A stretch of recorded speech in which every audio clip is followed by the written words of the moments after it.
results that presented a Biden-Harris victory. Mississippi Trump supporters flocked to the state capitol with continued support for President Trump's push to declare this election. 12 News' Deidre Briscoe is live outside of the state capitol where the rally was held. Deidre?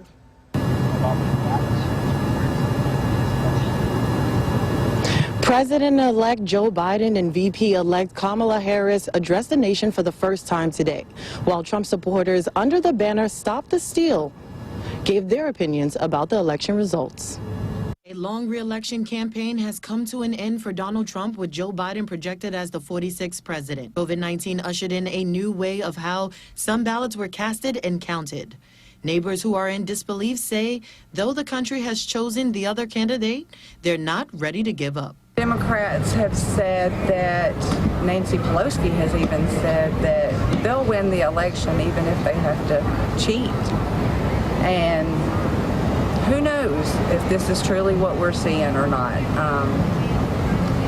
But we still have faith, and that's what matters right now. President Trump spent last year rallying against mail-in voting, while Biden supporters dominated mail-in voting by a 2-to-1 margin nationally.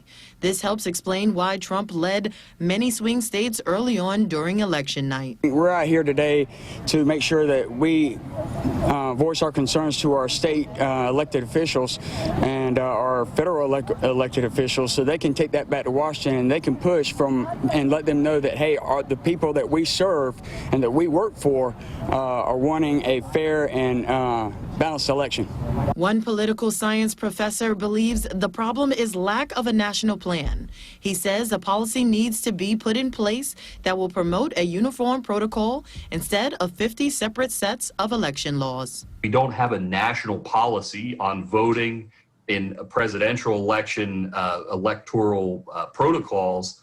With the pandemic in place, states were left on their own, really, to devise plans that their elected officials, their legislators and governors and secretaries of state thought would work best in those states. Joe Biden is president-elect, but the results still need to be certified, and there are still results to come from Alaska, Arizona, Georgia, and North Carolina, and votes are still legally able to come in here in Mississippi. In Biden's speech tonight, he asked Trump supporters to give him a chance. Reporting out of the Mississippi State Capitol, Deidre Briscoe, 12 News.